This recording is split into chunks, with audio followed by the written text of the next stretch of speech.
South Africa is not short on talent. Unfortunately, some of that talent prefers Excel spreadsheets and forged bank statements over singing, dancing, or building rockets. Let us take a moment to appreciate some of the finest plot twists the nation's underground has to offer, where corruption wears high heels, potholes hold grudges, and courtrooms sound like soap operas. Grab your popcorn and brace your nerves, because if you blink, you might just meet the jaw-dropping twist, outrageous cons, and audacious villains that make these fraud stories too wild to be fiction. If you want to know more about these stories, stay tuned.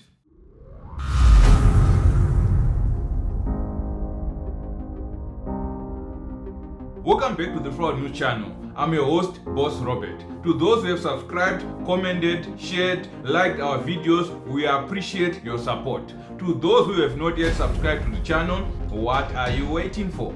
Please show your brother some love and click that subscribe button now so that you won't miss any future giveaways to come. How do you qualify for future giveaways? Subscribe to the channel, like our videos, and share comments on our videos, then you will be automatically considered. Back to the story.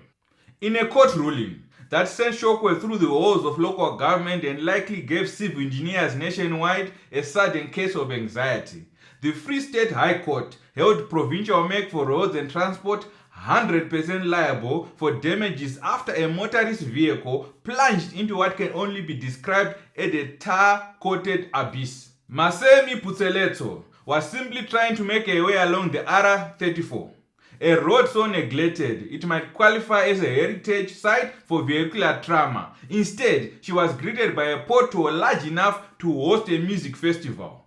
The impact didn't just shatter her control of the car, it flung her into a ditch, injured and likely rethinking every tire purchase she would ever made. The court was so amused. Evidence reviewed the department had received numerous complaints about potholes but had done, well, nothing. No warnings, no repairs, not even pass-aggressive con. The judge made it clear. Negligence is expensive, and pretending the road isn't disintegrating won't hold up in court. This landmark court decision is a victory not just for Putseleto, but for every South African who has ever dodged a pothole like it was an incoming missile. The moral of the story: if your wheel alignment has suffered in the Free State, it may be time to call your lawyer, not your mechanic. I recently got a tire puncture due to potholes, and it costed me nearly 3,000 rands for a new tire which was unbudgeted for. This caused me undue emotional pain, and regrettably, I had to eat the bread of affliction and waters of sorrow. If your car or a tire has been damaged due to potholes in your community, type #potholes in the comment section below. In Rustenburg, where government corruption has evolved into an avant-garde performance art, the Bojanala Platinum District Municipality found itself 25 million poorer. Not a single brick laid or a pothole filled in return. Esther and Moses Malesa, directors of companies that sound vaguely productive but weren't, allegedly masterminded a money laundering opera with the help of a helpful municipal CFO.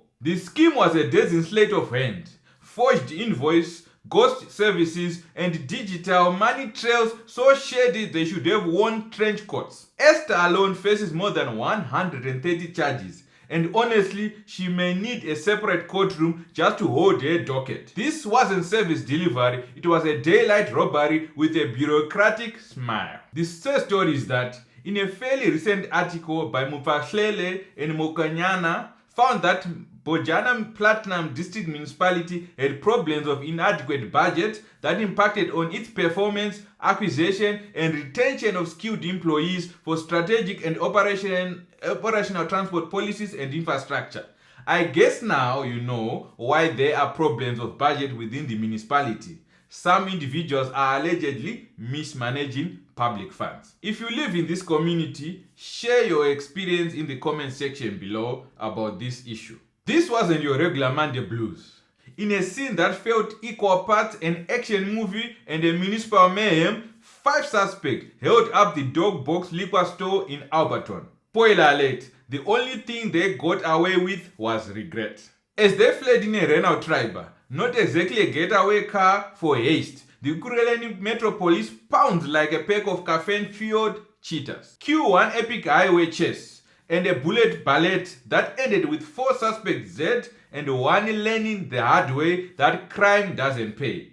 It wounds. It is a hard choice to decide what is more dramatic, the heist, the chase, or the fact that all this unfolded over some stolen booze. If you live in the community or you witness this drama firsthand, please share your own version in the comment section below. In what can only be described as a masterclass in boldness or a complete failure of common sense, a young intern at the Department of Transport decided that South Africa's employment crisis was a business opportunity for himself. Allegedly offering fake traffic officer jobs for 6,500 rands, he promised desperate applicants a way into government work, complete with forged documents and smooth talking assurances. But like any good con, it unravels spectacularly when too many hopefuls asked, "So when do I start?" Authorities tipped off and unimpressed launched a sting that ended with him in cuffs and many hopeful candidates wondering where their money and dreams had gone. It's hard to say what is more tragic,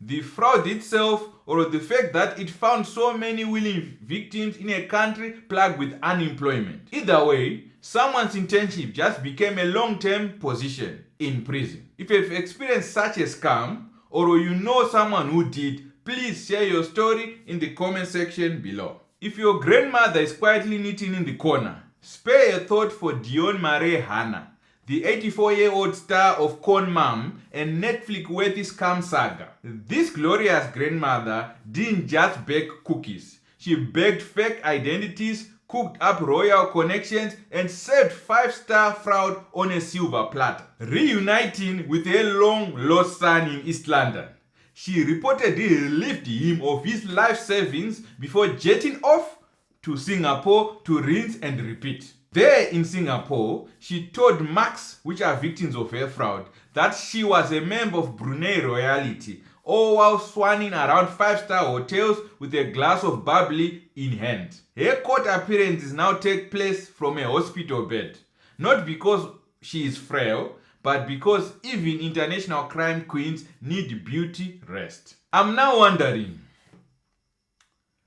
by her acting as a con mom in a Netflix movie, it was not acting at all, I believe so, but it was just an extension of her skill into the Hollywood industry. Let me know what you think about this story in the comment section below. What if it was your mom or your grandmom? How would you feel about this? Share your thoughts and concerns in the comment section below. The Construction and Education Training Authority, SETA, was meant to train the builders of tomorrow. Instead, it seemed to have hired the script writers from a political thriller. CEO Malusi Shares stands accused of procurement meddling, whistleblower intimidation, and suspicious vanishing of a tender box. Yes, an actual tender box went missing like a stage prop in a low-budget drama. Cameras watching the procurement area mysteriously lost footage. Meanwhile, Union Nehau has written a series of furious letters demanding the minister to intervene before the whole place collapses under the weight of its own dysfunction. The staff of the organization says Shezi, the CEO, runs HR like the KGB, rejecting disciplinary outcomes and rewriting policies on a whim. Forget cement. The only thing being laid here is the groundwork for scandal. With youth unemployment in South Africa reaching nearly 50%, this fraud case should amount to treason.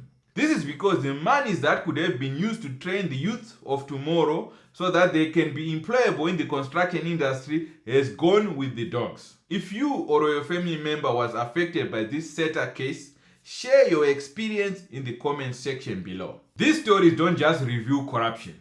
They put it on display like a gallery of national absurdity. From ghost invoices and violent liquor store getaways to interns with more hustle than morals, grannies with more aliases than a Bond movie villain, and government agencies where tenders vanish like socks in a dryer. In a country bursting with creativity, it is a tragedy that some of the most imaginative minds are using their gifts to outwit the law. And yet, the resilience of whistleblowers, law enforcement, and everyday citizens is a reminder that South Africa may bend, but it doesn't break. I would like to hear your thoughts about these stories in the comment section below. If you have not yet subscribed to the channel, please show your brother some love and click that subscribe button now. Thank you for watching. See you on the next video. God bless you.